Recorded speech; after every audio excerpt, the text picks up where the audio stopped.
need to. Okay, thank you, everyone. This is John Kramer with the Book Marketing Success Podcast, and today I have Grant Ferry as a guest, and he writes about innovation and the importance of innovation. So, Grant, the first question I wanted to ask is, what is innovation? Well, thanks, John, for having me. So from my perspective, innovation is essentially creativity plus commercialization. That's where creativity is the use of imagination to develop new and useful ideas. And commercialization involves taking those new and useful ideas and putting them into commercial use or extracting value from them if it's not in a commercial setting. Okay, so innovation involves both creativity and also the ability to implement it in some way that causes it to be useful. Correct. So at a little bit deeper level, it's about understanding and managing the process of creativity and marshalling the resources and capability needed to transform those selected ideas into commercial reality or some new value. Okay. So in that context, you talk about the innovation imperative. What is that? Well, in essence, it's innovate or risk dying young. So we're now operating in a business environment where we're virtually in a technological arms race. There's a high degree of uncertainty and complexity in the business environment. And importantly, an increasing pace of innovation that results in fierce competition. So it's innovate or risk dying young.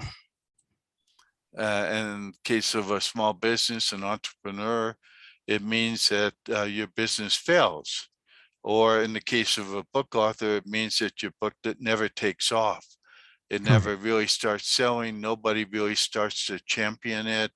Nothing happens. We don't get value. Because you didn't do enough to innovate in some way. So now book authors are essentially entrepreneurs. They're small businesses, or as you like to say, they're owner-operated businesses. And there's one question I had, that why is it that owner-operators or small businesses tend to innovate less than the larger corporations or larger businesses? Well, there's a few reasons, but it can start with a lack of appreciation of the critical importance of innovation to survival and success. Secondly, it can be, and often is, a lack of in-house personnel trained in business management and innovation, whereas larger corporates often have those resources in-house. And then from there, it moves to a lack of dedicated external resources to support smaller businesses in getting started on their innovation journey. Okay. And probably finally, there's those who have a crack at it, but they do it in an ad hoc or misguided manner, or they embark on a large-scale project that's high risk and it fails. And eventually what happens is they result in a loss and withdraw all their future investments from innovation activity. So they jump on the bike, they fall off and they stop. Do you think it's harder for a small business to keep innovating compared to a larger business? No, not necessarily. I think it's just a matter of prioritization, allocating those resources and having the focus. That's the key issue involved here. What about, like, for a book author? Most of us are one-person businesses. We write the book, we create it, and that's where most of our innovation comes in. And then we try to market the book, and then innovation dies in some ways. And part of that is just because we're one person. It's probably easier if you have a team working on anything to innovate. Agreed. Teamwork is an essential part of boosting creativity where possible. So it's harder to be super creative as one person as opposed to having a team of people around you being focused on that creative process. Okay. So what is one of the biggest mistakes that an owner-operator business or a small business makes when they're trying to innovate or make a significant change? Relate back to some of those other responses, but number one is failing to make the choice to innovate. That's the biggest mistake. And then the second thing is, which is very much related to that, is having a mindset that innovation is beyond them, or it's the domain of startups or large corporates. And then it moves into not knowing how to get started with innovation. Because that's quite challenging for book authors, small business owners. They just don't know where to start and where to get the support they need. And the final one is about not undertaking the necessary prerequisites to effective innovation. So they end up giving something a go, it fails, and then they stop. I see a lot of book authors try out a number of different things and then they just give up. They say, wow, it's not working. There's no audience for my book, or no one seems interested. And I think that certainly the most successful authors tend to find a way to innovate, to come up with some new idea, or at least some motivation within themselves to do something a little bit new, a little bit different to help market their books. Would this be the same case with, say, a smaller business in terms of how do they get beyond, what are their strengths in doing innovation? Do they have any strengths? Certainly do. Those strengths come from that smaller size scale. So it's the speed of decision making and the agility and ingenuity that comes from being smaller, and the ability to pounce on opportunities and address threats quickly. Okay, so those are some of their strengths. What are their weaknesses, other than not having a team? I presume that's one of the weaknesses. It comes back to making that choice, prioritization of the resources needed to innovate.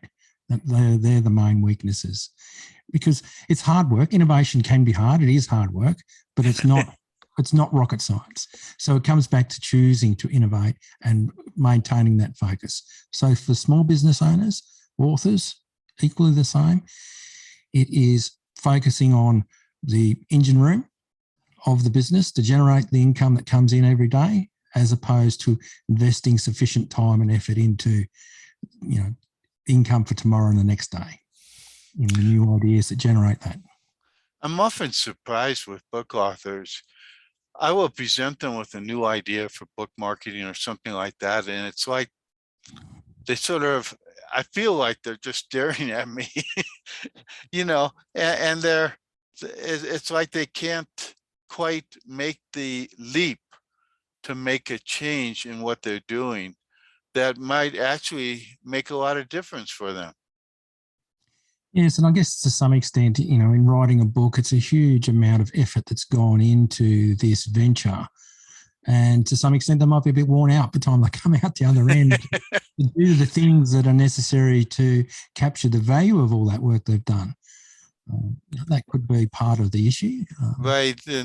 And certainly a lot of authors, it's the creativity in creating the book and writing the book, organizing it, coming up with the ideas in the book that they're probably best at. But then when they have to get to the point of, okay, how do we get this idea, this book out into the world? I presume that owner operators, small businesses have that same kind of situation where they create something great and then they have to think, okay, how do I get this out into the world? Exactly. So that's very much the commercialization aspect of the innovation process that we spoke about. So right. It's the creativity plus the ability to commercialize that new and useful idea. Not one to the exclusion of the other. When you say commercialization, then I'm thinking the authors are saying, well, I don't want to, force myself on people. I don't want to, I don't want to market. I don't want to seem to be selling something. I just want people to read my book. Now, the thing is that in wanting somebody to read your book, I think that part of that is that you've got to, in some sense, commercialize the idea. You have to take the time and possibly the fearlessness to actually step out to do something a little bit different than everybody else is doing. Did you say that that's true for a lot of small businesses and owner operators? Absolutely. there is a requirement to get the product, the service, the book, whatever it is, out into the marketplace so that people can get the value of it. There could be a lot of value in these books that authors are writing, but if you can't get it into the hands of people, they don't know it exists, they can't come across it, they can't buy it, all that value is lost. So is there a key element for engaging in some sort of effective way or efficient way of innovating so that you actually end up commercializing what you're doing? Yes, there is. But one of the key aspects is making sure, this is for the small business owners and other business owners, is that you have to first lay the foundations for effective innovation. So it's no good engaging ad hoc or misguided innovation if that innovation efforts are not centered on the core needs of the business and where it is heading. That becomes a waste of resources and a withdrawal of those investments into the future. So the first step is to get the mindset of the people right, making the choice to innovate, having a clear direction from the business owner about what they want from their business and what they want out of their life and how they can align their business to achieving those goals. Next comes setting a clear business strategy.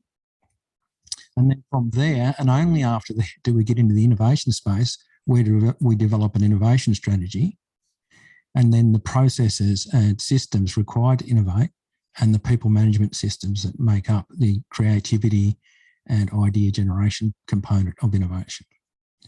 So so when somebody, I mean, essentially, most businesses, owner operator business, small business, entrepreneurs, book authors, at some point they have to get started with the new idea or the innovation.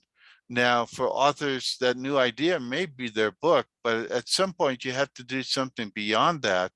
You have to figure out a way to take that book and find the right audience for it and get them to be aware of your book. Or other businesses, it would be your product, your service. You open a new restaurant in the city, how are people going to find out about it? Things like that. So there must be what are the steps to get started, I guess?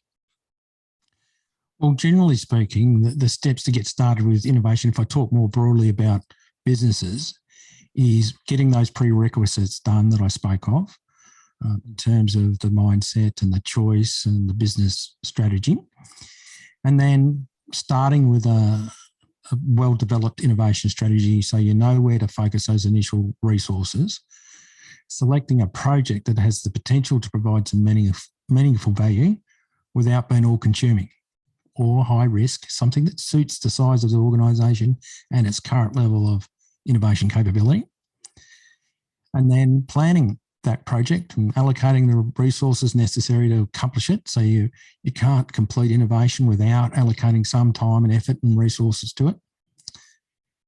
And importantly, making sure that that initial project focuses on solving the right problem. Often in business, what happens is we think, what about if we do this? Rather than spending the time to really understand the nature of the problem that needs to be solved before we go about solving it. And then developing the right way to solve that problem and managing the knowledge and improving your innovation capabilities and processes as you go along. So for smaller businesses, start small, but start soon and learn as you go. And don't start with a project that's outside your capabilities. I suppose that's part of what a problem is for a lot of book authors, is they never define the problem they're solving. All they're doing is writing because they want to write. And so they write their novel or they write their nonfiction book because, well, I got an idea, I just want to write it. But they don't often think about, and this is probably important in terms of marketing, is you have to think, well, what is the problem I'm solving for people? Now, with the new novel, the problem is, people aren't, having fun reading books or something. And so your innovation, I guess, would be to to solve their problem by creating a book that's really entertaining. But for nonfiction, it gets a little bit more complicated to define, I guess, what exactly you're solving, what's the problem that you're solving, and how are you solving it? Would you say that that's true or not? Possibly. Like, I think it depends on what the genre is. So, if the problem is a lack of entertainment, so you're trying to create entertainment, you're definitely solving a problem there. If it's an educational book, there's a knowledge gap you might be solving there. So it's being clear about that problem. And I think as a general rule, authors probably face the biggest problem of creating demand for their books. So they write the book. As you said, it's a topic they want to write about. They might not be clear on what the problem is they're trying to solve, if they are trying to solve one for a customer at the other end.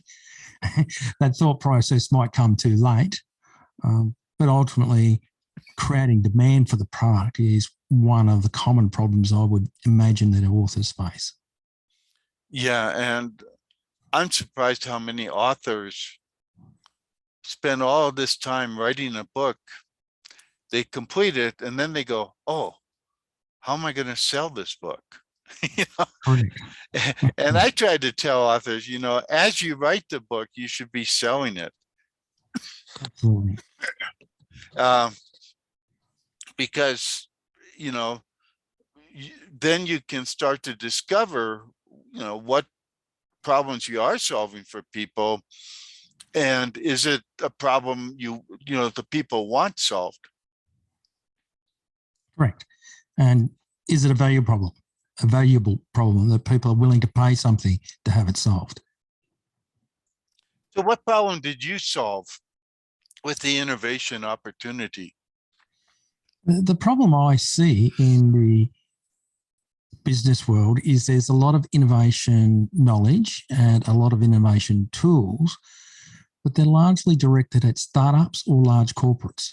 And there isn't the tools and the innovation knowledge that is modified to suit the needs of an owner-operated business. Owner-operated business represent a very large portion of our economy, and they miss out on the resources they need to innovate properly. And I'm trying to fill that gap to the best I can by providing resources that are dedicated to the needs of owner-operated businesses. So you're actually going beyond just the startups.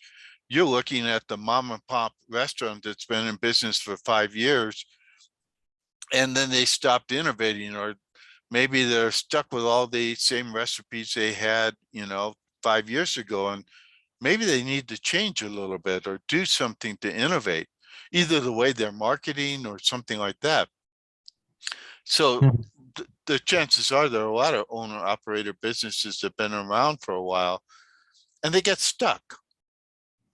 That's exactly right. And that's exactly the target market, because those same people generally have a big dose of innovation when they get kicked off. Okay. But over time, they get tied up in the day-to-day operations, and innovation becomes something that's forgotten about. And that is the innovation opportunity, if you like. It's making that choice. It is addressing the imperative, and it's about aligning the owner's needs and getting the business to perform at a level that will deliver on those owners' requirements or desires or aspirations. Great. Actually, you made me think about something. There are a lot of book authors out there that have had a book, it was published 5 years ago, and they sort of gave up on it. But what you're saying is that they shouldn't have to give up on it, just like a small business or, an owner-operated restaurant or something like that.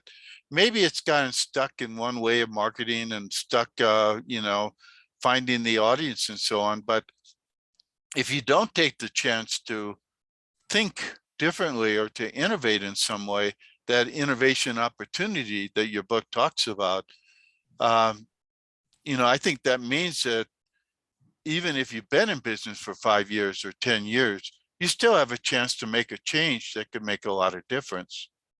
Absolutely. Yes, it's about breaking away from the status quo. and making sure you're innovating at a pace at least fast enough to keep up with the industry pace of innovation, and preferably somewhat faster so you can capture a greater share of the industry profits. And for an author, that's book sales. Interestingly, the first people to pick up on ebooks were really the authors. They were the ones that innovated, marketing with ebooks. The big publishers, they were so stuck in their, idea that, well, we sell print books and only print books can be bestsellers.